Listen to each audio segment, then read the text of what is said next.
नमस्कार। आज हम आपको अपामार्ग के बारे में बताएंगे।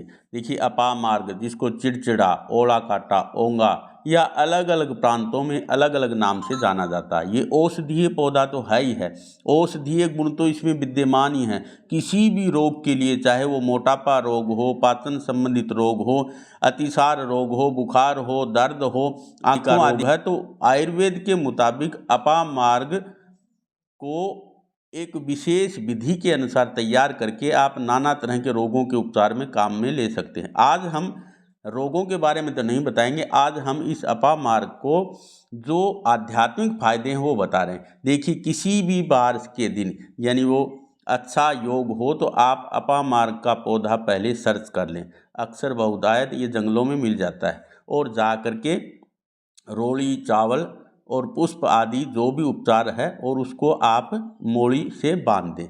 और बांधते वक्त आप जिस कामना के लिए अपामार्ग को ये निमंत्रण दे रहे हैं कि मैं इस रोग के लिए, इस कामना के लिए मेरी ये कामना है, इस तरीके से आप बुध ग्रह और चंद्रमा ग्रह का ध्यान करते हुए भगवान औषधियों के अधिष्ठाता देव जो भगवान चंद्रमा हैं और जो औषधि के मालिक हैं अश्विनी कुमार, और भगवान धन्वंतरी का ओम धन्वंतरे नमः, धन्वंतरे नमः, इस तरीके से धन्वंतरी का मंत्र बोलते हुए अपामार्ग को आप मोड़ी के सूत्र से इस तरीके से बांध दें। देखिए, दो प्रजातियां हैं, एक ये सफ़ेद होता है, एक अपामार्ग रक्तनुमा होता है। और इसका जो पूरे देश में एक जैसा ही होता है, नाम से अलग अलग प्रांतों में अलग अलग नाम से इसको जाना जाता है। आपके प्रांत में इसको क्या बोलते हैं, कमेंट में ज़रूर बताएं।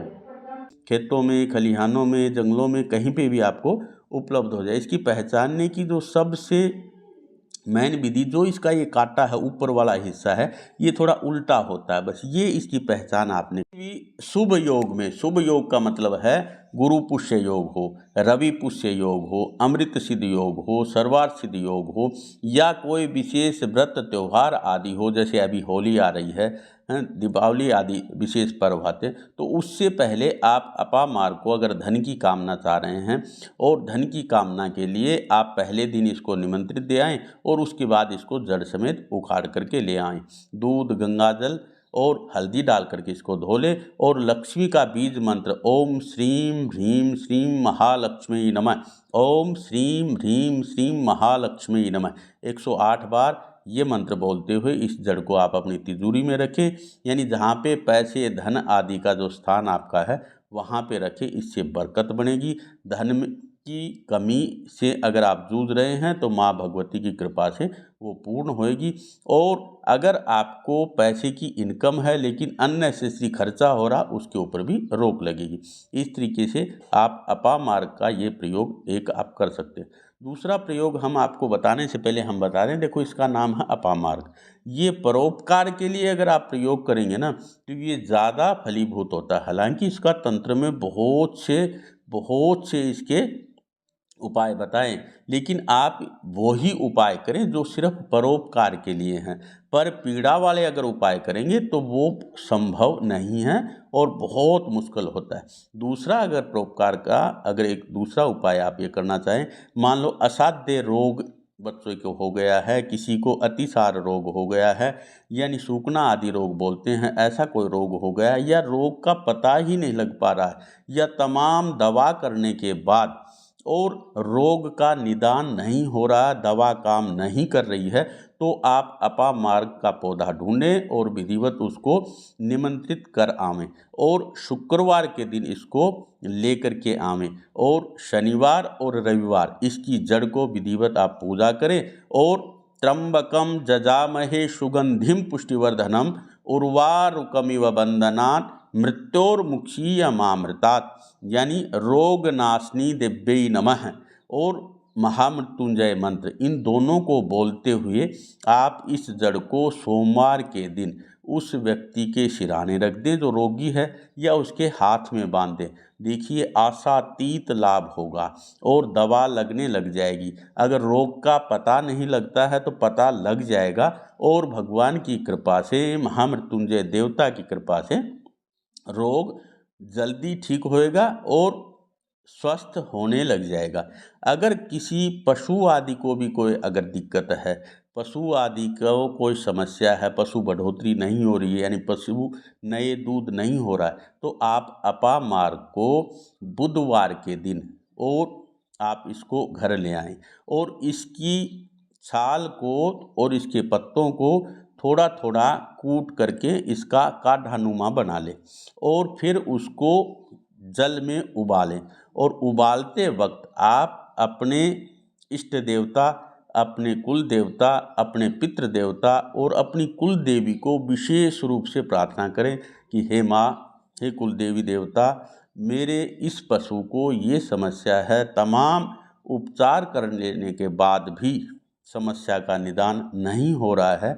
ऐसे बोलते हुए उस उबले हुए काढ़ा को पशु को और पानी में मिला करके और उसको पिलाएं और उसको ऊपर से छिड़काव करें। इससे पशुधन में आशातीत वृद्धि होएगी।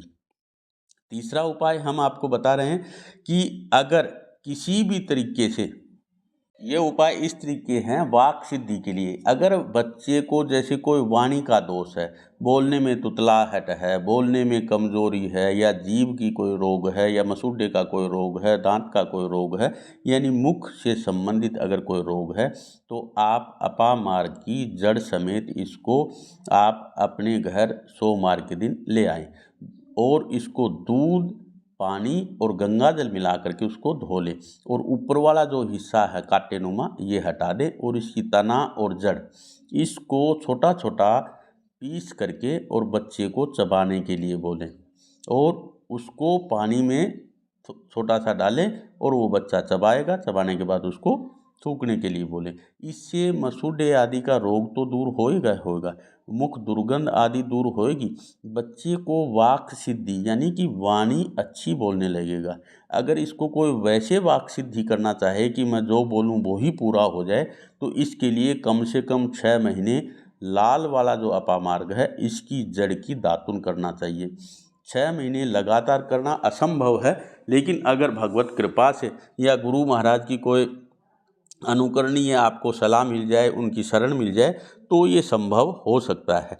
और चौथा उपाय ये है कि जब कभी भी आपके घर में ऐसा लग रहा है कि नेगेटिव ऊर्जा का वास हो गया, घर में आपसी सदस्य एक दूसरे से लड़ रहे हैं, झगड़ रहे हैं, अनचाहे अननेसेसरी खर्चे के साथ साथ में अननेसेसरी बातें उठ रही हैं, तो आप बृहस्पतिवार के दिन अपामार्ग को अपने घर लेकर के आएँ।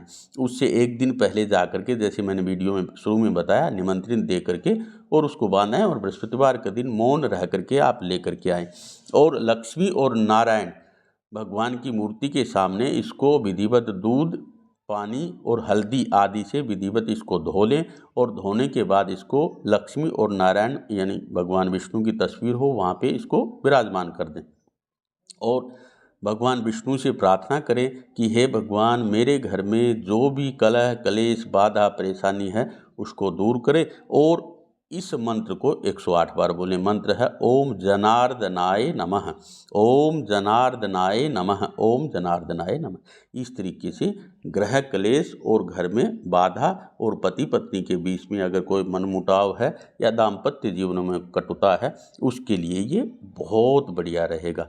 और अंतिम और 5वां उपाय आपको हम बता रहे हैं वो ये है कि अपामार्ग को जब भी कभी आप होली, दिवाली, पर्व आदि हो, तो इसकी जड़ को होली आदि में ले जाएं और ला करके और इसको अपने घर में रखें और इसका छोटा सा हिस्सा, जड़ वाला हिस्सा और बीच की तने वाला हिस्सा और ऊपर जो फूलनुमा जो इसका काटा आया ये हिस्सा, यानी तीनों हिस्सों को बराबर मात्रा में ले लें। एक एक अंगुल का ले लें आप और उसको लाल कपड़े में बांध लें और बांध करके इसको आप अपने दरवाजे पे टांग दें। इससे आपके घर में जो भी नकारात्मक ऊर्जा होगी, जो भी कोई बाधा होगी, वो नष्ट होएगी और घर में नज़र आदि का दोष होगा वो दूर होगा।